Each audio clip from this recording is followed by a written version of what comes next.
할렐루야. 반갑습니다. 예. 우리 안 권사님 얼굴이 더 예뻐지신 것 같아 보니까.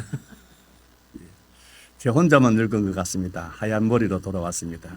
예. 제 생각에 4월, 5월 달에 너무 힘들어서요. 웬만하면 제가 쉬질 않는데 주일날 예배는 나와서 드리고 갈 텐데 너무 힘들어서 집에서 좀 쉬면서 생각에 내가 다시 강단에 설 수가 있을까 하는 그런 생각을 했다니까요. 너무 힘드니까.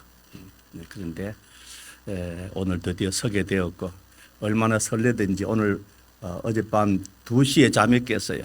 보통 그래 좀 깨이는 편입니다. 그래서 잠을 더 자려고 아무리 애를 써도 잠이 안 와지기에 3시에 일어나서 뭐 좀 씻고 준비를 하고 그렇게 나왔습니다. 나와서 보니까 다 얼굴들이 더 젊어지고 더 예쁘고 더 아름답다 하는 생각이 들어서 역시 여러분들의 생명이 넘치는 찬양을 내가 불렀던 그런 생명으로 잘 지내고 있구나. 나 혼자만 이랬는가 싶은 그런 마음이 들기도 합니다. 첫 찬송을 부르는 동안에 처음 이곳으로 옮겼던 그 봄날의 생각이 들었어요. 이곳에 와서 처음 교회를 옮기고 봄에 예배 드리는데 어떻게 그렇게 기분 좋든지 감사한지요. 그 좁은 데서 냄새나는 곳에 있다가 환한 곳에 와서 예배 드리니까 진짜 날아갈 것 같은 그런 마음이 들더라고요. 그래서 야, 참 그때 그랬지 하는 마음을 가지고 이 교회가 예수님 재림하실 때까지는 유지가 될 뿐더러 부흥해야 되고 성공해야 된다. 우리 교회 세운 저 목적 가운데 하나가 예수님의 재림을 준비하는 교회가 되어야 되겠다. 예수님께서 재림하실 때까지는 든든히 세워지는 교회로 만들자. 그런 마음을 가지고 처음 이름을 뭐라고 지었습니까? 예림교회라고 지었습니다. 예림교회. 처음 모습을 기억나죠? 처음 같이 하신 분들요. 예수님의 재림을 준비하는 교회가 되자. 예수님의 재림 때까지 건강하게 살아남는 교회가 되자 하는 마음에서 그렇게 이름을 정했다가 또 제가 찬양하던 목사이기 때문에 이제는 거기서 끝나서 예수님의 재림을 준비하되 찬양으로 준비하는 교회가 되어야 되겠다 하는 마음으로 할렐루야 교회라는 이름으로 바꾸었습니다. 여러분은 이 시대에 중요한 복음 가진 사명자요. 시대와 민족을 살릴 사명을 가진 자들입니다. 아무도 할 수 없는 일을 하나님 우리에게 맡겨주셨어요. 이 사명을 가지고 기도하면서 먼저 나부터 살려내라. 나를 살리는 것이 제일 힘듭니다. 내가 살지 않으면 남을 살릴 수가 없어요. 그렇죠? 내가 살고 있는지를 늘 점검해야 됩니다. 내가 살아있느냐? 내가 지금 산자의 삶을 사느냐? 영적으로. 그렇죠? 그게 내게 물어봐야 될 중요한 질문입니다. 살아있는 사람은 내 옆에 있는 사람을 도와줄 수 있어요. 영적으로 살아있는 성도입니다. 그걸 내가 늘 질문해 봐야 돼요. 힘이 있는 성도. 남을 살릴 수 있겠죠. 그래서 오늘 제목을 영적인 거울이라. 거울은 누가 자주 봅니까? 남자보다는 여자들. 왜 여자가 자주 봅니까? 더 예뻐지려고. 그렇죠? 예뻐지고 싶은 욕망이 없는 사람들은 거울을 잘 안 봅니다. 남자들이 거울 잘 안 보는 이유가 그래요. 별로 그렇게 예뻐질 이유가 없는가 봐요. 그런데 거울을 자주 보는 사람일수록 보면요 예쁩니다. 자꾸 가꾸니까요. 거울 보면 뭐가 보입니까? 내 모든 것이 보인단 말이에요. 얼굴이요. 그래서 우리 모습들, 내 얼굴 모습, 우리 교회 모습을 늘 우리가 성경 말씀을 통해서 확인하면서 나를 살리고 교회를 살리고 현장을 살리는 전도자가 되어야 되겠다 하는 그런 의미에서 오늘 제목을 영적인 거울이라. 그렇죠? 내 눈에 있는 들보는 보지 못하면서 남의 눈에 있는 티만 보는 성도는 나도 못 살고 남도 살릴 수 없어요. 오늘 그런 제목으로 잠깐 말씀을 드리면서 함께 은혜를 나누려고 합니다. 첫 번째 대지가 신앙 성공자는 누구냐? 누가 신앙 성공자입니까? 우리는 신앙 성공자의 길을 가야 됩니다. 그렇죠? 뭐 이 길이 맞는지 틀리는지 어떻게 사는 게 신앙 성공자이냐 묻는다면은 매사에 바른 것을 선택하는 자입니다. 바른 것을 선택해야 돼요. 복음을 선택하는 겁니다. 빛을 선택하는 겁니다. 복음은 빛이요. 그렇겠죠? 왜? 이 땅은 흑암한 세상으로 덮여 있습니다. 이 흑암한 세상에 빛이 없으면요, 길을 찾을 수 없어요. 복음은 빛입니다. 그리스도는 빛입니다. 우리를 빛의 자녀로 불러주셨어요. 그래서 우리 이 빛의 비밀을 가지고 빛을 항상 선택해라. 그러면은 어둡고 답답하고 답이 없을 때도 길이 보인다. 왜? 빛이 있으니까요. 빛의 비밀을 누리는 성도가 되어야 돼요. 이게 하나님 말씀이고 예수 그리스도예요. 우리는 빛의 자녀고 빛의 삶을 사는 그런 성도이기 때문에 어둡고 힘들 때는 답을 찾지 못하고 길을 찾지 못해서 힘드는 거예요. 그때 빛만 바로 비추면요, 길이 보입니다. 빛의 인생을 바로 회복하면요, 답을 바로 가지고 살아갈 수 있다는 말씀이죠. 넘어질 이유가 없어요. 빛이 없으면 넘어집니다. 건강에도 넘어져요. 빛이 없으면 분별력도 없어집니다. 까만색인지 노란색인지 키 큰 건지 작은 건지 여기가 교회인지 집인지 뭐가 없으면요, 빛이 없으면요. 빛이 아주 중요합니다. 그래서 하나님께서 천지 만물을 창조하실 때 제일 먼저 빛이 있으라 그랬습니다. 빛이 있어야 돼요. 여러분 집에 가서도 그리스도의 빛이 가정에 늘 비칠지어다. 그리스도의 빛이 내가 하는 모든 걸음걸음마다 비칠지어다. 빛이 비쳐야 됩니다. 그 사람은 실패할 수 없어요. 실패하는 자의 특징은 어두운 인생을 살기 때문에 그래요. 빛이 없는 인생을 살면은 헤맬 수밖에 없습니다. 빛이 없는 인생을 살면은요, 절벽을 가든 가시밭길을 가든 모릅니다. 빛이 없으니까요. 우린 그래서 내가 가는 길마다 빛을 선택해라. 그 사람이 바로 성공자의 삶을, 신앙 성공자의 삶을 사는 자다. 그렇죠? 원죄는 어디서부터 시작됐습니까? 틀린 선택입니다. 창세기 3장. 하나님께서 금하신 것을 선택했어요. 따먹지 말라는 선악과를 따먹었단 말씀이죠. 그 틀린 선택이요. 성경에 아닌 것을 선택하는 것이 틀린 선택입니다. 성경에 하지 말라는 것을 하는 것이 틀린 선택이요. 그 사람은 아무리 뛰어나도 하나님의 인도하심이 없습니다. 보호하심과 축복하심이 없어요.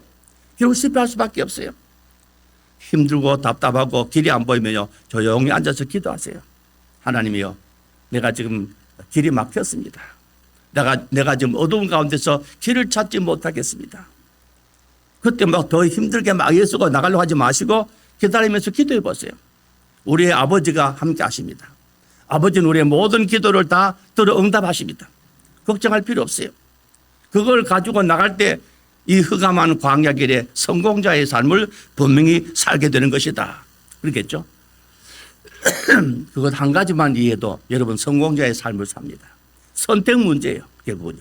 그렇겠죠? 인간은 선택한 대로 자기 열매를 맺게 되어 있습니다. 내가 평소에 뭐를 선택하느냐? 복음을 선택하느냐? 그리스도를 선택하느냐? 나를 선택하느냐? 그 문제예요. 그렇겠죠? 선택을 잘하는 데 따라서 좋은 열매가 맺히고 선택이 틀리면은 아무리 훌륭한 사람도 틀린 열매를 맺을 수밖에 없다는 사실입니다. 그런데 우리 체질이 창세기 3장 체질이라 틀리는 것을 선택하는데 바쁘단 말씀이죠. 이 급해요. 틀린 것 선택을 잘합니다. 그래서 중요한 것을 선택할 때뿐 아니고 작은 것 선택할 때도 기도부터 해라. 작은 것도 중요합니다. 작은 것도 선택만 잘하면요, 거기에 큰 길이 있을 수가 있습니다. 성도는 그래야 돼요. 그래서 기도가 필요해요. 이게 성도가 승리할 수밖에 없는 중요한 배경이고 비밀입니다. 그렇죠? 틀린 길을 선택하는 것이 죄입니다. 죄는 헬라말로 하말티아, 관역을 빗맞추는 것을 죄라고 합니다. 말씀을 정통하지 못하는 것이 죄입니다. 그 말씀 따라가고 말씀을 붙잡으면요, 하나님께서 역사하시게 되어 있습니다. 우리가 성공하는 길이 뭐냐? 어느 교회 보니까 힘들어 보이는데 그렇습니다. 선택만 복음적으로 하세요. 내가 살게 되어 있습니다. 내가 살면 가정 살리고 교회도 살릴 수가 있어요. 내가 힘이 없습니까? 틀린 선택 때문에 그래요. 내가 어려운 인생을 삽니까? 틀린 선택 때문에 그렇단 말씀이죠. 이것만 바로 깨달으면 돼요. 내 실패를 아는 자는 성공할 가능성이 높아요. 그래서 실패는 뭐의 어머니다? 성공의 어머니라고 합니다. 실패를 제대로 하고 거기서 답을 찾은 사람은 성공할 수밖에 없어요. 내가 지금 왜 이런 인생을 사느냐? 이유가 뭐냐? 조금만 물어보면 답이 나옵니다. 우리 그래서 여기서부터 우리의 인생을 찾아내면 돼요. 선택을 바로 하시면은 하나님께서 응답하시는 축복이 우리에게 오게 되어 있습니다. 그래서 틀린 선택을 했을 때도 방법은 있습니다. 어떻게 해요? 회개하면 돼요. 성도의 회개는 하나님 아주 기뻐하십니다. 아들이 잘못돼서 막 잘못된 길을 갈 때 엄마가 아빠가 얼마나 애가 탑니까? 그런데 아들이 돌아와서 무릎 꿇고 울면서 내가 잘못됐습니다 할 때는요, 부모가 볼 때는 그만큼 귀한 아들이 없어요.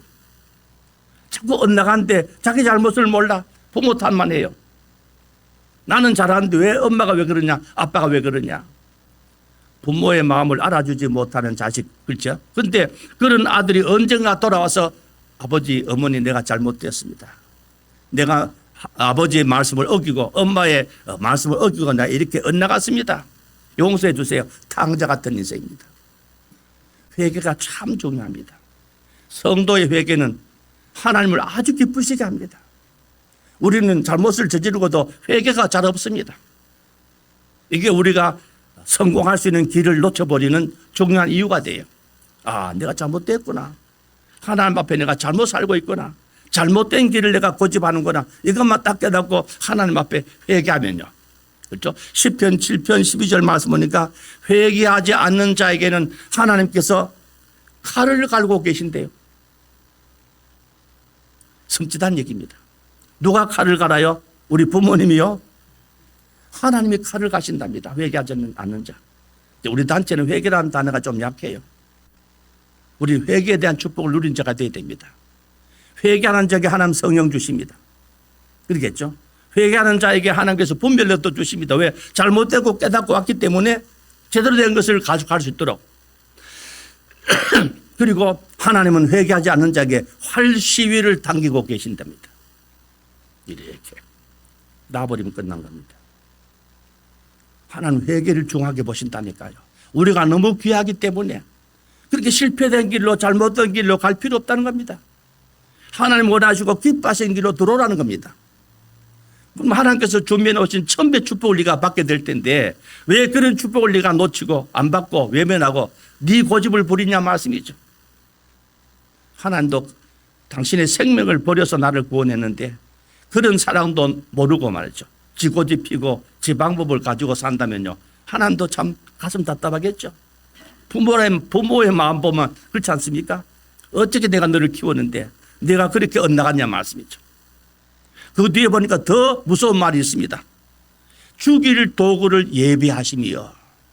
시편 7편 12절 말씀 집에서 한번 보세요. 아, 사랑의 하나님이 뭐 그렇게 엄하게 우리를 그렇게 위협하십니까? 사랑하시기 때문에 그렇습니다. 사랑하기 때문에 그래요. 불신자들은 사랑의 하나님이 어떻게 지옥을 만들어? 잘못된 거단 말이죠. 사랑하시기 때문에 그런 것입니다. 그래서 우리는 예배 때마다 가장 중요한 하나님을 붙잡는 일이 중요합니다. 붙잡단 말이 참 어려워요.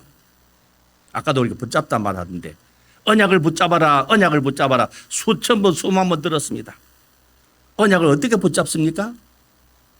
나는 그게 늘 고민이 되는 부분입니다. 30년 넘게 언약을 붙잡아라 본부 메시지 들을 때마다 언약을 어떻게 붙잡지? 여러분 언약을 어떻게 붙잡습니까? 누가 좀 좋은 분 있으면 나한테 알려주십시오. 이게 중요한 메시지잖아요. 언약을 붙잡기만 하면 끝나는 것이다. 언약을 어떻게 붙잡아요? 근데 성경에 없는 단어입니다. 일단은요. 성경에 없으니까 위험한 단어예요. 가끔 저한테 전화 오는데 보면요, 이상한 전화번호가 떡 뜨면요, 위험할 수도 있습니다. 이런 문자가 또 같이 떠요. 위험할 수 있습니다. 뭐 스팸 문자일 수 있습니다. 뭐 그렇게 오더라 보니까요. 그러면 안 받아야죠. 그렇잖아요. 하나님의 말씀이 아닌 것은 일단 위험합니다. 그런 것들을 우리가 좀 생각하면서 일단 버리면 좋습니다. 성경에 그 말씀이 나온다면은 성경을 보면은 방법이 나올 겁니다. 근데 성경에 없는 단어이기 때문에 힘드는 거예요. 제가 생각해 봤어요. 우리가 하나님을 붙잡는다는 것, 그 언약을 붙잡는다면은 하나님 붙잡는 일이니까 내가 작은 내가 그러겠죠. 천지 만물을 다스리시는 어마무시한 하나님을 내가 어떻게 붙잡을까? 이 말은 어린 조그만 새우 한 마리가 고래를 잡는 것과 똑같은 이치입니다. 새우가 고래를 잡을 수 있습니까? 이건 누가 잘 이해하기 어려운 부분이란 말씀이죠. 그런데 파리 한 마리가 미국 가고 싶은데 저 비행기 등에 올라타서 비행기를 붙잡고 갑니다. 갈 수 있습니까? 너무 쉬운 얘기잖아요. 어떻게 하면 돼요? 비행기 안에 들어가면 돼요. 가만히 있어도 됩니다. 뭐 날 필요 없어요. 그럼 비행기는 미국 가면 미국으로 데려줍니다. 저 프랑스 가면 프랑스로 데려줘요. 안에 들어가면 돼요. 언약을 잡는단 말은 좀 쉽게 말하면 하나님을 진짜 믿는단 말이에요. 하나님을 믿는단 말입니다. 언약 자체가 하나님이시니까. 그러겠죠? 이런 것도 하나하나 좀 정리를 해볼 필요가 있습니다. 일단 성경적이지 않기 때문에 위험하다. 그건 여러분 아셔야 됩니다. 그래서 하나님을 믿는다 할 때 영어 표현은요, believe in이라는 단어를 씁니다. believe in. 그 안으로 들어갔습니다. 안으로 들어간다. 하나님 안으로 들어가야 돼요. 말씀 안으로 들어가야 돼요. 이따 좀 설명을 하겠습니다만. 알겠죠? 이게 참 중요합니다. 하나님 안으로 들어가는 것은 어떻게 하는 것이 하나님 안으로 들어가는 겁니까? 나는 잡을 수 없어요. 힘도 없어요. 하나님 붙잡아 주시면 끝입니다. 하나님 안에 들어가면 끝이에요. 말을 바꾸면 새우가 고래의 귀 속에 들어간다든지 고래 입 속에 들어간다든지, 물론 안 먹으면 되겠지만 말씀이죠. 그러면 보호가 되는 거예요. 고래 품에 날개 사이 이런 데 들어가면 말씀이죠. 그렇잖아요. 그러면 보호를 받을 수 있는 겁니다. 고래 등을 붙잡고는 이 새우는 살 길이 없어요. 안으로 들어가는 것이다. 언약 속에 내가 사는 것이다. 언약을 가지고 나중에 거울이라는 말로 한번 대입을 해보겠습니다만은 그렇습니다. 그래서 우리가 참된 언약을 제대로 그 속에 내가 들어가게 되면은 사도행전 20장 말씀 보니까 그 말씀 속에는 반석의 축복을 줄 것이고 말씀을 제대로 붙잡으면 그래야 내가 안 넘어집니다. 어떤 일을 만나도. 그겠죠? 그리고 하나님은 너를 거룩하게 만들어 버릴 것이다. 거룩한 인생입니다. 그리고 너로 하여금 기업을 있게 할 것이다. 말씀 속에 이런 축복이 있어요. 언약 속에 이런 축복이 있습니다. 예수 안에 이런 축복이 있습니다. 우리는 언약을 잡는다는 말은 제대로 이해하고 언약 속에 들어가는 나름대로의 방법을 여러분 선택해야 됩니다. 찾아내야 돼요. 언약을 잡으라는 말은 위험한 말이지만 의미는 언약 속으로 가라. 그렇죠? 언약 속으로 들어가라. 하나님 안으로 들어가라. 거기 임마누엘입니다. 하나님이 내 안에 들어오시는 것이 아니고 내가 하나님 안으로 들어가는 겁니다. 이게 임마누엘이에요. 그렇잖아요. 그럼 하나님의 품속에 들어가는 순간은 하나님이 품어주십니다. 병아리가 엄마 닭 속에 품에 들어가는 순간부터 엄마 닭은요 생명을 걸고 병아리를 보호하십니다. 병아리 보호하죠. 닭도 화를 내니까 무섭더라고요. 뭐 솔개나 이런 거 와서 닭하고 싸우는데 영상 보니까 나오지 않습니까? 닭이 한번 핏대를 세우니까 이 무서운 뭐 독수리도 그 앞에 막 벌벌 떨더라고 보니까 이 닭이 자기 새끼를 가지고 있을 때는요 대단합니다. 하나님의 자녀입니다. 하나님의 품 안에 하나님의 언약 속에 내가 들어가는 순간에 하나님은 얼마나 우리를 지키려고 애쓰겠어요. 아무도 못 건드립니다. 악한 것이 손도 대지 못하도록. 그리고 그 속에서 하나님 예배해 놓으신 축복들을 기업들을 얻도록 도우신다는 말씀이죠. 하나님 말씀 듣고 집에 가셔서 내가 이 언약이 이 말씀이 좋았다면 어떻게 내가 이 속에 들어갈 수 있을 것인가 한번 고민하면 기도해 보세요. 그때 진실한 기도가 필요해요. 그냥 대충 하는 기도 말고요. 정말로 필요한 기도입니다. 그러겠죠? 자, 그래서 참된 믿음은 그래서 우리가 늘 붙잡아야 될 또 그 속에 들어가야 될 중요한 부분이 있는데 믿음이란 말은 히브리서 로마서 10장 17절 말씀 보니까 믿음은 어디서 나오고 들음에서 나오고 들음은 그리스도의 말씀으로 말미암느니라. 들음이라는 단어가 나와요. 그 들음이라는 뜻은 두 가지 의미가 같이 포함되어 있습니다. 들음. 이게 헬라 말로 아코에란 아코에. 한번 따라해 볼까요? 아코에. 아코에. 귀에 하지 왜 아코에 했을까? 눈에 하지 왜 아코에 했을까? 헬라 말은 아코에입니다. 그렇겠죠? 제가 그 단어를 떠오르는 순간에 그 생각났어요. 우리 인간이 부리는 짐승 중에 제일 힘센 짐승이 뭡니까? 소입니다. 소를 부려먹으려고 할 때는 소에게 뭘 어떻게 합니까? 코에다가 콧뚜리를 끼우는 겁니다. 그러면 이렇게 하면 이렇게 합니다. 저렇게 하면 저리 가요. 그게 생각나더라고요. 하나님께서 들으면 두 가지인데 하나는 귀로 듣는 것이고 하나는 행동으로 듣는 것을 말해요. 두 가지가 들어올 때 들음이 완성돼요. 부모도 가끔 그러지 않습니까? 애들 보고 왜 너 내 말 안 듣냐? 그 말은 귀로 들은 것을 말합니까? 행동을 안 한 것을 말합니까? 왜 너 내 말 안 들어? 귀로 들은 것을 말합니까? 행동으로 듣지 않을 때 하는 말입니다. 왜 너 내 말 안 듣니? 가라는데 왜 안 가니? 그런 뜻입니다. 하라는데 왜 안 하니? 귀로는 이미 들었어요. 믿음은 들음에서 나며 들음이 뭐라고요? 아코에. 아코에. 아귀에가 아니고 아코에. 하나님은 우리에게 예와 비유입니다마는 코를 끼워서라도 자기 원하는 길로 가기를 원해요. 가기만 하면 거기는요 하나님의 응답이 있습니다. 하나님의 축복이 있어요. 그래서 야고보서 말씀도 보니까 말씀을 듣지 않고 실천하지 않으면은 네 믿음은 죽은 것이다. 그렇겠죠. 꼭 실천해야만 되는 것은 아닙니다. 우리 마음에 둬도 돼요. 마음에만 둬도 하나님께서 보십니다. 기뻐하십니다. 하려고 하는 마음만 보여도 돼요. 하나님 내 능력 없습니다. 하나님 하게 해 주옵소서. 그럼에도 돼요. 그러니까 하나님 기뻐하십니다. 왜? 하나님의 능력으로 해야 될 길이 너무나 많아요. 우리 힘, 지혜는 부족해요. 하나님 해 주시옵소서. 전에 한번 얘기했지 않습니까? 어떤 유명한 가수가 너무 바빠서 집에 잘 못 가는데 한 번쯤 집에 가면 딸아이가 너무 반가워서 막 품에 안고 있는단 말씀이죠. 이 남자가, 이 가수가 자기 딸을 데리고 뭐 좀 사주고 싶어서 가게를 갔는데 너 뭐 하고 싶은 거 먹고 싶어 다 가져 이러니까 애가 발만 동동 굴리면서 주머니에 손을 넣고는 짚질 않는 거예요. 왜 안 짚나 물어보니까 내 손이 작았어요.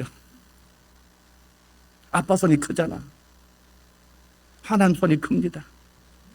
하나님께 부탁하면 되는 거예요. 그렇잖아요. 우리가 이것도 기도입니다. 얼마나 좋은 기도요. 하나님 그런 기도를 기뻐하십니다. 내가 집으려고 욕심내지 마세요.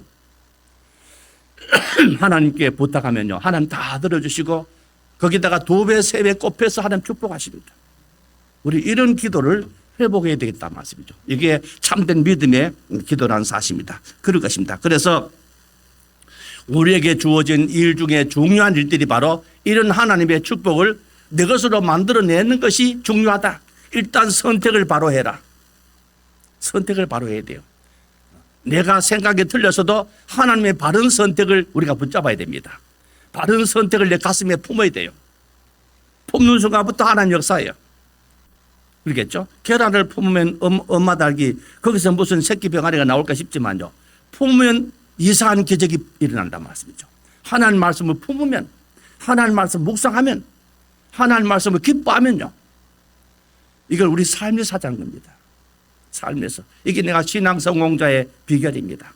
노는 시간에, 노는 입에, 아무도 없는 가슴 속에 뭐를 집어넣으라고요? 하나님 말씀을. 그걸 묵상하고 그걸 가지고 우리가 생각하는 겁니다. 그런 삶이 신앙 성공자의 중요한 삶이다. 그래서 말세는 혼란의 시대입니다. 여기서 이런 말 저기서 저런 말. 제가 뉴스를 잘 안 보는데 뉴스 보면 그래요. 이 사람은 이 말 했다가 저 사람 들으면 또 이 말이 틀렸답니다. 서로 간의 말이 얼마나 차이가 심한지요. 누구 말을 믿어야 될지요. 말이 얼마나 지금 마지막 때는 그런 시대입니다. 거짓말도 맞는 말로 바꿔버리는 시대입니다. 맞는 말도 거짓말로 바꾸는 시대예요. 이런 혼란한 시대에 우리는 신실하신 하나님 말씀 붙잡고 거짓이 없는 하나님 말씀을 언약으로 가슴속에 집어넣어라. 그리고 그걸 묵상해라. 그걸 가지고 기도 한번 해봐라. 중요한 것은 기도하시면 돼요. 하나님께서 모든 문제를 해결해 주십니다. 그렇죠? 그래서 참된 언약을 붙잡고 살면은 미래의 소망이 보입니다. 이게 보여야 돼요. 미래의 소망이요. 저는 죽을 때가 돼가서 그런가 천국에 대한 생각이 많이 나요. 여러분 안 그렇죠? 아직은요. 이 땅에 굴러도 똥밭에 구른 것보다 더 낫다고. 그 말 맞습니까? 그래요. 가끔 생각할 때마다 내가 천국에 갈 수 있을까? 뭐 천국에 대한 확신이 있습니다만은 가끔 그런 생각이 들어요. 천국에 갈 수 있을까? 내가 뭘 했다고 그 귀한 나라에 내가 갈 수 있을까? 그런 마음 가지면은 기도가 되죠. 그렇습니다. 그래서 하나님은 우리에게 소망의 삶을 살도록 교회에도 소망이 있어야 돼요. 여러분 미래에도 소망이 있어야 돼요. 소망 없는 내 개인의 인생을 사는 것만큼요 힘든 인생은 없어요. 우리 교회도 내 때문에 우리 교회도 이런 복음의 언약 때문에 승리할 것이다. 그렇잖아요. 그런 믿음 가지고 나를 세우고 교회를 세워가는 겁니다. 희망 있고 힘이 있는 성도는요 작지만은 어마어마한 힘을 발휘합니다. 많은 성도에게 영향을 줄 수가 있다는 말씀이죠. 그렇잖아요. 때로 그렇다고 또 넘어질 수도 있습니다. 우리는요. 넘어지면 또 일어나면 돼요. 일어난 답이 있지 않습니까? 일어날 수 있는 답이 없으면 문제입니다. 답 중에 답이 그리스도요. 답 중에 답이 회개입니다. 회개는 나를 완전히 일으키는 최고의 하나님의 비법입니다. 그렇죠? 하나님 회개한 자를 절대로 내치지 않습니다. 회개한 자를 아주 귀하게 보신다는 말씀이죠. 그런 메시지죠. 그렇습니다. 베드로 같은 경우 보세요. 3년 동안 쫓아다니면서 얼마나 예수님을 실제로 봤습니까? 기적도 보고 죽은 자 살린 것도 보고 자기 스스로는 고기를 어느 만큼 잡았습니까? 인생 최고로. 그러겠죠? 심지어 예수님께 바다 위를 걷게 해주옵소서. 바다 위를 걸었던 베드로입니다. 얼마나 믿음이 확실하겠어요. 그런데 마지막 예수님 죽으실 때 보면요. 어떤 믿음도 힘이 없어요. 자기를 믿는 믿음이에요. 우리 스스로가 좀 살펴봐야 될 믿음입니다. 나는 어느 만큼 믿음이 있을까? 베드로는 다 주를 버릴지라도 아니요. 오히려 예수를 저주하면서 도망갔던 베드로의 모습 보지 않습니까? 내 자신을 제대로 못 보면 그래요. 그러겠죠? 우리의 선택이 틀리면 왔다 갔다 합니다. 그런 부분에서 선택을 바로 하는 것이 신앙 성공의 비결이다. 두 번째입니다. 성경은 내 영적인 상태를 비추는 거울이다. 영적인 상태를 볼 수 있어야 됩니다. 그렇죠? 창세기 3장 인간의 최대 약점이 뭐냐? 내 가장 가까이를 보지를 못해요. 내 가장 가까이를요. 그러겠죠? 제가 콧등에 점이 하나 있는데 뭐 얼마 전 얘기입니다. 성도들 볼 때 목사님 콧등에 점이 하나 있어요. 내가 모르는 얘기입니다. 콧등의 코는 눈에 제일 가까운 데 있습니다. 더구나 코가 팍 꺼져 있는 것도 아니고 올라와 있습니다. 눈에서 제일 가까워요. 제일 잘 봐야죠. 안 보여요. 눈에서 제일 가까운 곳은 눈썹입니다. 눈썹이 보입니까? 집에 가면 눈썹 보이는가 보세요. 아무리 봐도 안 보입니다. 그런데 아이러니하게도 제일 멀리 있는 발가락은 보입니다. 이게 중요한 교훈이 있어요. 가까이를 못 봐요. 인간의 약점입니다. 가장 가까이를. 나를 잘 모른다니까요. 내 눈에 있는 들보를 나는 못 본다니까요. 남의 눈에는 티만 보인다니까요. 이걸 깨닫지 못하면 신앙 성장이 어렵습니다. 내가 이런 인생이구나. 가장 가까이를 못 보는구나. 그렇겠죠? 부부간에 누가 바람이 났는데 동네 사람 다 아는데 부부간에는 서로 말합니다. 저 사람, 그 사람 그럴 사람 아니야. 우리 아내는, 우리 남편은요. 자식이 이상한 짓 하고 악한 짓 하고 도망 다니는데 동네 사람 다 아는데 부모는 몰라요. 우리 아이는 절대 안 그래. 더 구체적인 이야기. 우리 교회는 사람 안 물어요. 가까이를 모릅니다. 이게 인간의 최대 약점이에요. 여러분 이게 인정돼야만이 여러분 새로 시작할 수 있습니다. 내 눈에 있는 들보를 보지 못한다. 나는 굉장히 근사한 사람 같아. 눈에 있는 들보를 못 봐요. 눈에 있는 들보는 눈에 제일 가까이 있습니다. 눈하고 붙어 있어요. 안 보입니다. 그렇죠? 그래서 이것을 볼 수 있는 비결이 뭡니까? 뭐로 봅니까, 여러분요? 눈으로 봅니까, 콧등을요? 안 보여요. 눈으로 봅니까, 눈썹이요? 뭐로 봐야 돼요? 거울로 봐야 됩니다. 거울이라는 도구가 필요해요. 영적인 것도 사실 마찬가지입니다. 우리의 영적인 사실을 보려면요, 내 영적인 모습을 보려면요, 나를 못 보는데 가장 가까이를 못 본다지 않습니까? 나를 가장 가까이서 보려면 뭘 가지고 봐야 돼요? 말씀의 거울을 가지고 봐야 됩니다. 이게 안 되면요, 평생 예수 믿어도 자기 영적인 모습은 전혀 모릅니다. 그러면서 뭐 잘난 것처럼요 다닐 수 있어요. 근데 복음 아니야 말이죠. 근데 거울도 빛이 없으면은 거울이 무용지물입니다. 깜깜한 데서 거울 보면 보입니까? 안 보이죠. 간단한 얘기지만요, 굉장한 교훈이 들어있는 얘기입니다. 아, 내가 나를 못 보는 사람이구나. 영적인 장님 같은 사람이구나. 가까이를 못 보는구나. 멀리는 좀 보이는데. 그래서 사원을 하는 가장 큰 이유가 뭡니까? 나의 가장 가까이를 보는 겁니다. 그래서 뭘 봐야 돼요? 내 눈에는 뭐를 봐야 돼요? 들보로 봐야 된다는 겁니다. 그래야 그때부터 사람이 겸손해집니다. 그때부터 기도가 달라져요. 그때부터 남에 대한 배려가 달라집니다. 저는 온통 내가 잘났어, 내가 이쁘고 내가 똑똑하고 말이죠. 근데 그걸 딱 보는 순간부터 아, 내가 이렇게 어리석고, 마태복음 5장에 나오는 산상교훈처럼 말씀이죠. 그렇겠죠? 내가 심령이 가난한 사람이구나. 가난하단 말은 거지란 뜻입니다. 내가 거지 같은 삶을 사는구나. 이런 거 보이면요, 옷은 잘 입었어요. 공부도 많이 했어요. 근데 영적인 거울을 보니까 그게 안 되라는 겁니다. 아, 내가 이런 인생이구나. 이런 사람. 그때부터 겸손해집니다. 그때부터 말씀을 제대로 받으려고 그래요. 아, 좋다. 나를 살리는 것은 말씀밖에 없다. 나를 제대로 보여줄 수 있는 거울은 말씀밖에 없다. 사원을 그냥 대충 하고 지나가지 마세요. 나를 비춰보세요. 그 말씀의 거울에 나를 세워보세요. 야고보서에 나오는 내용입니다. 1장 23절 말씀이니까 말씀을 거울로 표현했습니다.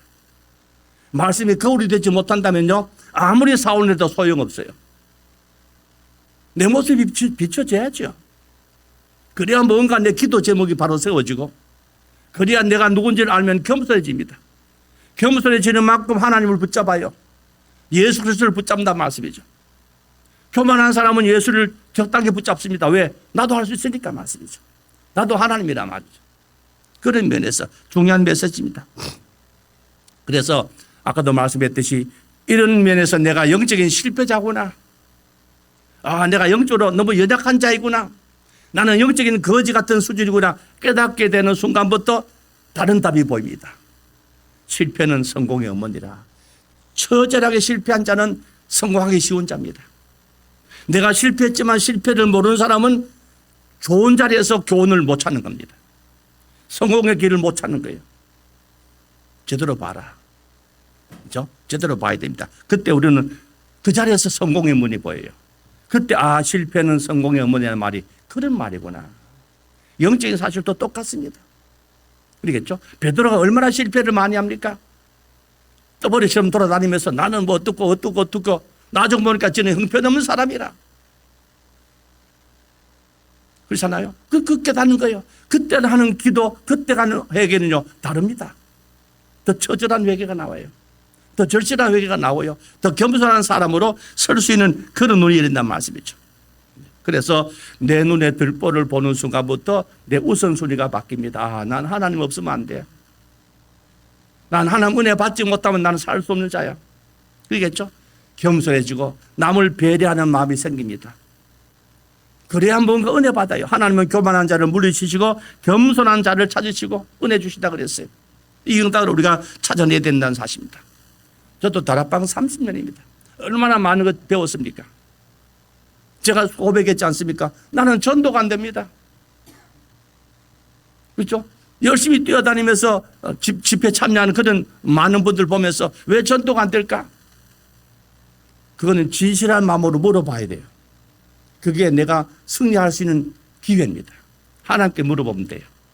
내 스스로 답을 찾기는 보다는요, 하나님께 물어보세요.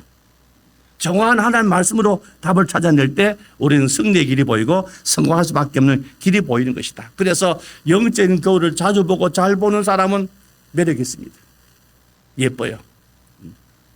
그래서 뭐 옛말에 그런 말씀이지 않습니까? 거울 공주라고. 공주들이 왜 거울을 자주 봅니까? 여러분, 말씀의 거울을 안 보는 사람은 공주 아닙니다. 말씀의 거울을 자주 안 보는 사람은 왕자가 아니에요. 말씀의 거울을 자주 보지 않은 사람은요, 매력이 없는 성도입니다.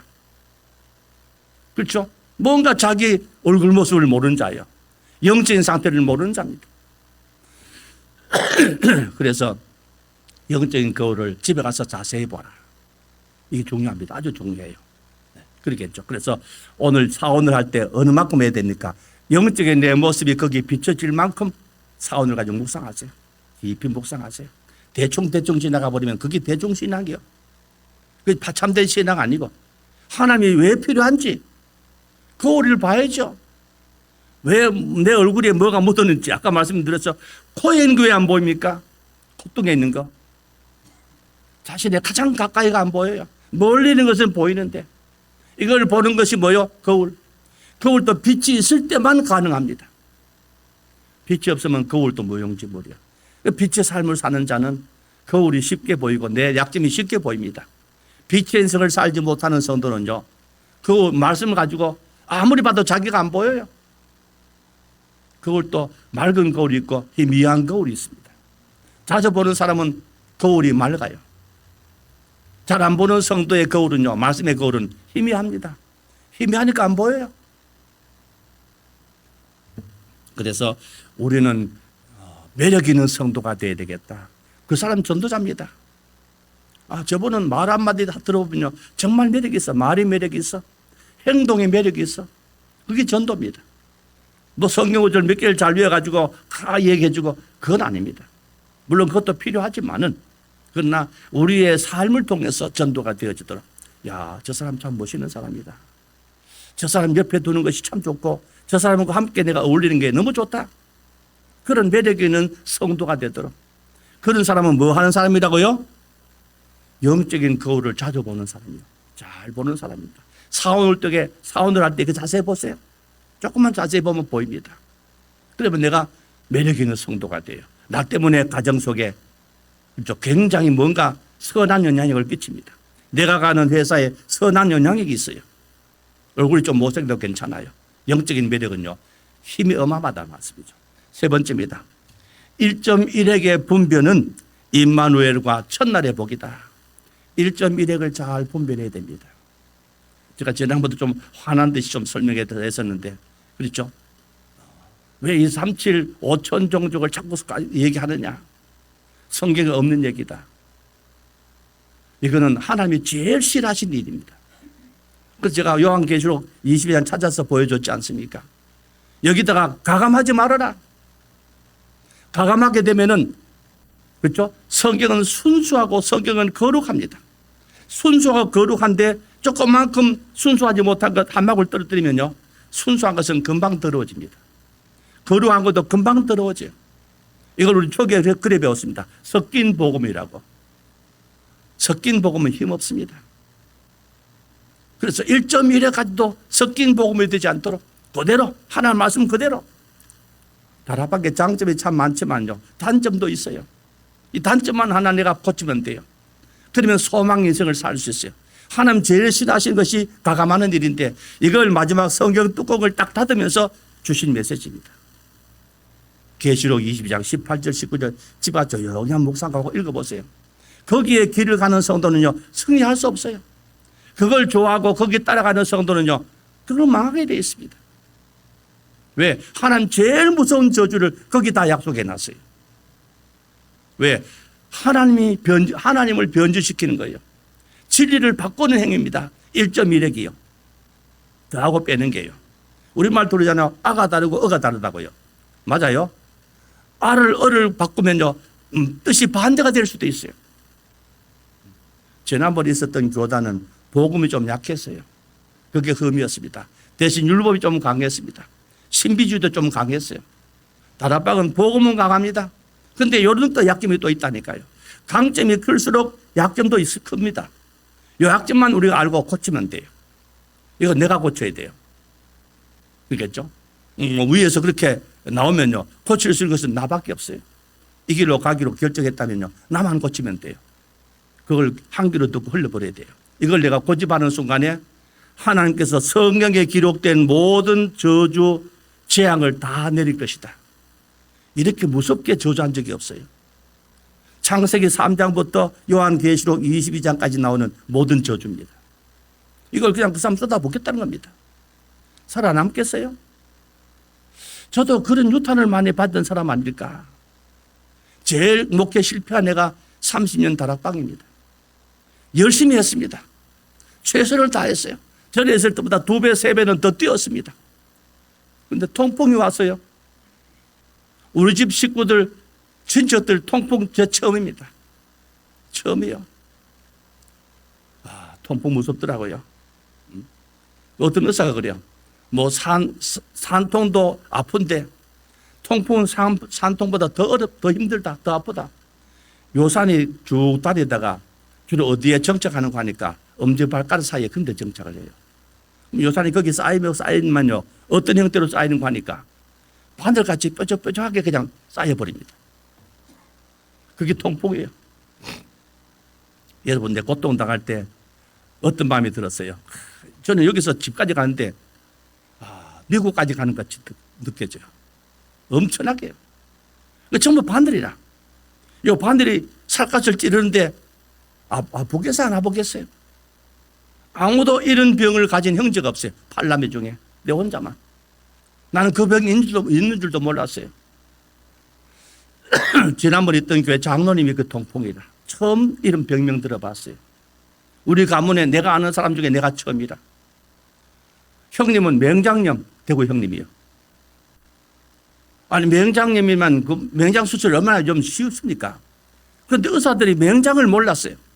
그 큰 종합병원인데. 맹장을 모르고 아프다니까 뭔가 진단을 해야 되는데 진단을 못 하잖아요.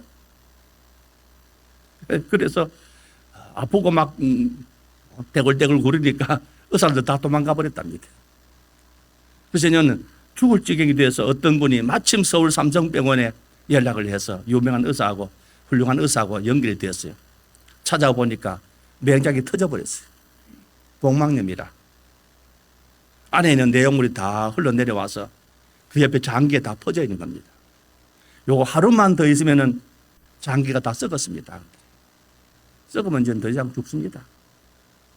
그렇죠. 그리고 우리 형제들은 팔남매 중에 심장하고 신장하고 나빠서 고생한 사람은 저하고 대구 형님밖에 없어요. 왜 내게 이런 일이 왔을까? 형님은 죽을 고비를 3번 넘겼지 않습니까? 심장에 핏줄 하나 막혀서 핏줄을 하나 어디서 뜯어와야 돼요. 그래서 저 허벅지 쪽에 있는 핏줄을 뜯어와서 가슴을 열고 수술한 거예요. 대수술입니다. 형수가 벌벌 떨면서 전화 왔더라고요. 형님 마지막 볼 수도 있으니까 한번 보고 가시라고. 저는 무슨 또 이런 일이 있는가 싶어 가보니까 그런 상황이에요. 보통 일이 아니죠. 심장으로 들어가는 핏줄 한 개가 꽉 막혀버렸어요. 저도 똑같습니다. 저는 조금 덜해서 스텐트를 3개를 심어서 그 길을 좀 틔웠습니다. 지금 그렇게 버티고 있는 거예요. 이미 피가 안 통한 부분들은 심장들은요 다 썩어 있습니다. 절반 정도가. 신장은 3분의 2가 지금 썩어 있는 상태입니다. 그런데 건강하게 보입니까? 얼굴이 어때요? 병자 같습니까? 안 보이려고 지금 그렇게 애를 쓰고 있습니다. 그렇게 안 보이려고요. 신장도 저도 그렇지 않습니까? 3분의 2가 썩어 있으니까 힘이 들어요. 피를 잘 걸러주는 역할을 하는 게 신장인데 그게 잘 안 된다 말씀이죠. 신장이 심하면 그 다음 얼굴을 붓기도 하고 나중에는 이제 어떻게 됩니까? 그걸 이제 피를 갈아 넣어야 됩니다. 투석. 일주일에 3번씩이요. 형님 보니까 참 안타깝더라고요. 3번씩 그 노인네가 죽을 고통을 겪은 그 수술을 3번씩, 2번씩 하고 말씀이죠. 병원에 누워있는데 그거 맞죠? 한 3시간, 4시간 해야 돼요. 투석을요. 병원 가서. 집에 가면 또 하루는 죽은 사람처럼 또 누워있어야 됩니다. 일주일에 3번이면은 6일이죠. 6일 동안은 그냥 사람이 그냥 송장이라. 우리 집에 그런 사람이 없다니까, 형제간에. 나하고 형님만이, 왜 다락방 하는 사람, 그 두 사람만이 심장과 시장에 이런 큰 고통이 있습니까? 제가 얘기했지 않습니까? 그거다가 제 집사람이 하나님께 부름당했어요. 집사람 나이대 이름 다 여기 있습니다. 돌아가신 분 없어요. 다 건강합니다. 집사람은 건강했어요. 나는 내보다 더 훨씬 늦게 세상 뜰 거라 생각했는데 지금 올해가 5월이 만 10년째입니다. 가끔 아플 때는 아이고 좀 보기 싫어서도 이때 좀 있으면은 살다 보면 그래요. 한 몇십 년 살면 그렇습니다. 이때 좀 국이라도 좀 따끈하게 끓여주고 따뜻한 물이라도 해주면 좋겠는데 내가 다 해야 되지 않습니까? 근데 그게 오히려 좋을 수도 있어요. 대구 형님은 못 움직이니까 형수가 다 해. 요즘 방에서도 그런 거는 힘든데요. 방에서도요.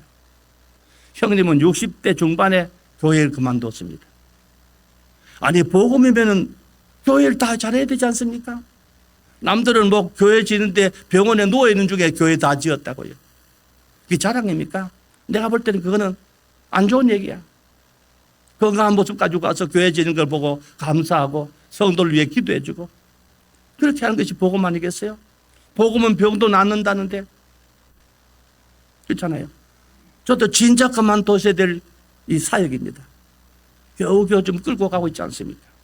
오늘로 제가 마지막에 해서 이제 내년도는 완전 은퇴하려고 합니다. 여러분 더 이상 내한테 슬픈 눈으로 눈빛을 보지 마시기 바랍니다. 기쁘게 보내주시기 바랍니다. 다 이제 그렇게 했으니까 말씀이죠. 다락방 했는데 왜 이런 문제가 옵니까? 복음이 이런 것입니까? 근데 우리는 희망이 있습니다. 뭐요? 그것만 바꾸면 돼요. 하나님 원치 않는 것만 싹 바꾸면 된다니까요. 그건 쉬워요. 가감하지 말라는 말은 내가 가감 안 하면 돼요. 그런 말을 들으면 내가 한 귀로 흘려버리면 돼요. 쉬운 거라니까요. 어차피 우리는 교단에 속해 있어야 됩니다. 교단마다 장단점 다 있어요. 그것만 딱 깨달으면요 바꾸면 됩니다. 쉬운 겁니다. 우린 그래서 예수님께서 재림하신 날까지 교회를 유지해야 된다. 부흥 발전해야 된다. 그렇잖아요. 저도 이 교회를 세운 사람으로서 하나님과 함께 말이죠. 죽을 때까지 교회를 잊을 수 있겠어요? 성도를 잊을 수 있겠습니까? 교회 목적을 내가 잊을 수 있겠습니까? 기도하게 되겠죠. 그렇잖아요. 저도 그런 마음에서 이런 부분들 좀 성도 알아야 되겠다. 다 잘 되지만 잘 못 되는 길도 있다. 이것만 바꾸라. 완벽한 사람은 없어요. 사람은 믿지 말아라. 저를 믿어서도 안 되고 김 목사 믿어서도 안 되고 유 목사 믿어서도 안 돼요. 누굴 믿어야 됩니까? 하나님을 믿고 말씀 믿어야 돼요. 이혜영 집사 지난번 여행 가서 목사님 이제 못 믿겠다고 말이죠. 내 믿지 말고 하나님 믿어라. 왜 나를 믿어? 하나님 믿지. 그 믿음 좋은 믿음입니다. 나 믿고 하나님 말씀 믿으면 되니까 말씀이죠. 그렇잖아요. 우린 그러면 돼요. 잘못된 것을 내가 바꾸면 돼요. 사람이기 때문에 변합니다. 하나님은 변하지 않습니다. 변하지 않는 것 말씀입니다. 풀은 마르고 꽃은 시들 때 여호와의 말씀은 영원하리라. 그렇잖아요. 우리 변하지 않는 하나님의 말씀 붙잡아야 됩니다. 그래서 1.1핵이 하나님 볼 때는 그래요. 순수함을 다 잃어버립니다. 섞인 복음 만들어버려요. 아무런 힘 없습니다. 그게 내 속에 들어오면요 굉장히 그걸 나를 더럽히게 되는 그렇죠? 그런 요소가 되기 때문에 그런 부분들만 조금 조심해라. 그러면 우리는 완벽한 승리 성공 성도가 되는 것이다. 그리고 너무 복음 많이 든다고 자랑하고 그거 너무 그거 가지고 너무 우스대지 말라는 말씀이죠. 제가 얘기하지 않습니까? 12명 제자 중에서 믿음의 사람이 제일 먼저 나와야 되는데 예수님께서 보실 땐 믿음의 사람이 안 나와. 그런데 믿음의 사람으로 이스라엘에 이런 믿음을 본 적이 없다고 칭찬을 받은 사람 누굽니까? 베드로입니까? 베드로가 그 앞에 서야 돼 사실은요. 야고보입니까? 요한입니까? 이 세 중에 한 명은 나와야 된단 말이죠. 그런데 누구였습니까? 로마의 백부장이었습니다. 이 사람은 뭐 예수님 쫓아다니는 사람 아니에요. 본인이니까. 그런데 어떻게 그렇게 믿음이 좋은 사람 되었을까요? 그게 참 의문이죠. 내 하인이 중풍병 들었는데 내 집에 오셔서 중풍병 고쳐 주옵소서. 말씀만 하면 됩니다. 예수님 내가 가겠다고 하니까 오직 올 필요 없습니다. 말씀 한마디면 끝입니다. 이스라엘에 이런 믿음을 만나본 적 없다. 혈루증 앓던 여자도 믿음이 좋은 사람이었습니다. 12명 가운데 그런 믿음 있는 사람이 한 명도 안 나왔어요. 복음 많이 듣는다고 뭐 자랑하지 마세요. 내가 복음의 사람인지 나를 진단해야 됩니다. 그렇죠? 내가 어느 만큼 든든하게 복음 때문에 답을 얻고 힘을 얻고 생명의 삶을 사는지 그걸 내가 봐야 돼 사실은요. 이런 것들 여러분 찾아내지 못하면은 이 좋은 데 와서 좋은 축복 다 놓칩니다. 이걸 바로 해라. 그래야 우리가 예수님께서 재림하신 날까지 우리는 승리의 삶을 사는 것이다. 아까도 얘기했습니다만 언약 잡으라는 말은 참 어려운 얘기입니다. 성경이 없어요. 그래서 언약 잡으라는 말은 이렇게 해석해서 하는 게 좋겠다. 그 다음에 또 잘 쓰는 말이 훈련입니다.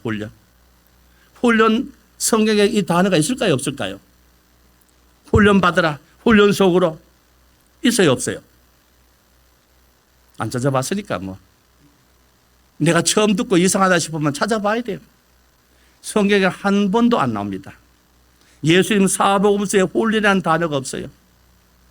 바울이 14권의 서신서 속에도 훈련이라는 단어가 없어요. 훈련 받으라 그런 말이 없습니다. 근데 우리 자꾸 훈련 하잖아요. 이런 것도 여러분 잘 이해를 하셔야 돼요. 딱 한 번 나옵니다. 어디에요? 창세기에. 누구한테요? 아브라함한테서. 아브라함이 뭐 할 때 그 말씀입니까? 가병 318명 훈련할 때 처음 나온 단어입니다. 그리고 나온 적이 없어요. 제자는 훈련으로 되는 것이 아니고 어떻게 해요? 사도기 1장 8절입니다. 예수님 친히 주신 메시지입니다. 성령 충만 받아라. 훈련 아닙니다. 다녀도 괜찮아요. 그러나 그게 아니라는 사실을 알아야 됩니다. 성령 충만이 답이라는 사실을 알아야 돼요. 이 성령 충만 받으면서 교회 운동이 일어납니다. 성령 충만 받으면서 제자 운동이 본격적으로 시작돼요. 그전에 아니었습니다. 그래서 훈련이라는 단어도 여러분 잘 이해를 하셔야 될 중요한 부분이다 하는 그런 메시지입니다. 그래서 임마누엘을 못 누리면 우리가 이 좋은 시대에 자꾸 외로워요. 가을은 누가 외로움 많이 탑니까? 여러분 외롭습니까? 외로울 때는 임마누엘을 누리라는 하나님의 사인이다 보시면 돼요. 외로운 것 때문에 여자들 남자들 바람 많이 핍니다. 외로워요. 이유를 물으면 나는 외롭대요. 성도가 외롭다면 큰일 납니다. 그건 복음 못 누리고 있다는 증거예요. 참 행복하려면요 하나님 만나고 누려야 행복합니다. 돈, 남자 여자 아무리 많이 만나도 참 행복은 없습니다. 하나님 만나야 돼요. 우리는 그런 행복을 찾아내야 된다. 임마누엘이죠. 임마누엘의 행복입니다. 이 축복을 찾아라. 그러면 우리는 이 땅이 천국의 삶을 사는 자가 되겠다 하는 그런 메시지입니다. 그래서 예배 결론입니다. 예배와 사오늘은 바른 선택을 위해서 필수다. 예배와 사오늘요. 예배를 제대로 드렸어요. 들어와서 딱 여러분 이 응답들을 제대로 붙잡아라 하는 그런 말씀입니다. 그래서 교회 중에 가장 모델적인 본이 되는 교회가 베레아 교회, 데살로니가 교회. 어떤 교회였다고요? 말씀에 그러한가 하여 상과했댔습니다. 이게 데살로니가 교회, 베레아 교회가 온 아가의 모델이 되었던 모범이 되었던 그 교회 성도들의 모습입니다. 말씀대로 말씀입니다. 이걸 붙잡아야 돼요. 이걸 이 언약 속에 나를 집어넣어야 된다는 말씀이죠. 자, 그리고 참 소망을 가지고 살면요 틀림없이 나중은 잘 되게 되어 있습니다. 다락방 교회들 많이 무너지고 그런 경우가 있습니다만은 우리 안 무너지는 다락방을 해야 돼요. 맞아요. 안 무너지는 다락방이 뭐냐? 오늘 중요한 단서 몇 가지 드렸으니까 이걸 여러분 가슴에 딱 담으세요. 다음 번 묵상해 보시기를 바랍니다. 그래서 성경은 오늘 마태복음 7장에도 나무 열매로 너희 나무가 좋은 나무인지 나쁜 나무인지 판단한다 그랬습니다. 우리는 좋은 나무가 나쁜 열매를 맺을 수 없고 나쁜 나무가 좋은 열매를 맺을 수 없다 그랬어요. 그러겠죠? 그리고 열매가 없는 나무는 찍어서 버린다 그랬습니다. 여러분 어떤 열매가 있습니까? 열심히 30년 쫓아다녔는데 하나님 앞에 찍힐 지경이 된 나무입니까? 아니면 좋은 열매를 맺고 있습니까? 그 열매가 뭡니까? 그냥 다니지 마시고 여러분 물어봐야 돼요. 메시지만 보면서 아멘하지 마시고 나에게 질문해 보라면 말씀의 거울을 가지고 거울을 봐야 돼요. 정확합니다. 거울을 못 보면 정확하지 않아요. 제 눈앞에 있지만은 콧등에 점은 거울을 봐야만 한다니까요. 가장 가까이 있는 것을 잘 못 봐요. 제대로 거울 가지고 보라. 오늘은 말씀의 거울로 나를 세밀히 보는 시간이다. 그렇게 보시면 돼요. 중요합니다. 그리고 변태란 말 들어봤습니까? 변태가 무슨 말이요? 여자나 남자나 성적으로 변태한 사람 있죠. 그런데 변태란 말은 생물로 말하면요 아주 중요한 의미를 담고 있어요. 알이 애벌레 되는 것이 변태입니다. 애벌레가 번데기 되는 것이 변태입니다. 번데기가 나박이 되는 것이 변태예요. 성도에게도 이런 신앙의 변태가 와야 됩니다. 늘 애벌레 속에 묻혀 사는 성도가 많습니다. 신앙 성장이 없다는 말씀이죠. 애벌레 속에. 그렇겠죠? 여자들도 마찬가지죠. 자꾸 자기만 좋아해 주면 된다고요. 성도가 그런 마음 가지고 있으면 그거 외롭습니다. 외로워요. 그 바람필 소지가 많습니다. 우리 외로운 인생 살면 안 돼요. 하나님과 함께하는 축복 속에 내가 있어야 된다는 말씀이죠. 그렇겠죠? 변태가 중요합니다.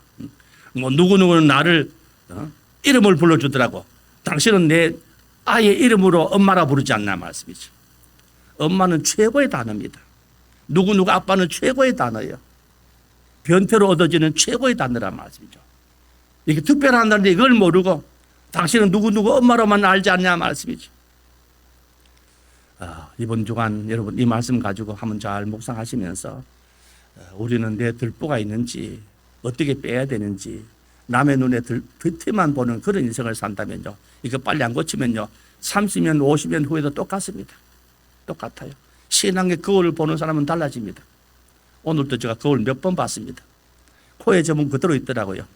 여름 나가라고 내가 경고를 몇 번 했는데 안 나가더라고. 그래서 조금만 커지면 내가 너를 결단 낼 테니까 조심하라고 어떤 내가 엄포를 놨습니다. 그리고 여러분, 내가 반짝을 붙이고 나오면 우리 김배전 사람이 이게 뭡니까 자꾸 물어보던데 콩 하나만한 거 자꾸 튀어나오려고 그래. 그래서 어디 살 데 없으면 내한테 와서 먹고 살려고 이렇게 붙어 있냐고 내가 나가라고. 조금 네가 심하면 내가 너 요절을 낼 걸 했더만 여름이 자꾸 커지더라고. 파달만해졌어요. 그래서 나도 결단이 있지 않습니까? 가위를 가져와서 살살 만진 다음에 잘라버렸습니다. 나도 대단하죠. 피가 탁 뻗치더라고. 작은 것이지만요. 얼른 내가 눌렀습니다. 제가 피가 묽어지는 약을 먹어요. 심장 때문에요. 그러니까 피가 더 묽지요. 딱 맞고는 반짝을 딱 붙여놨더만 며칠 만에 떼보니까 닦지가 않고 그냥 끝나버렸어요. 여러분 내한테 잘했더라면 내가 자리를 줄 텐데 여러분이 계속 말씀을 부려서 내가 지금 좀 아쉬워할 겁니다. 사실은요. 그렇죠? 우리는 신앙 성공자의 삶을 꼭 살아야 됩니다. 이 땅에는 방법이 많지만 복음밖에는 참된 방법이 없어요. 이번 한 주간도 승리하시기를 주님 이름으로 축복합니다.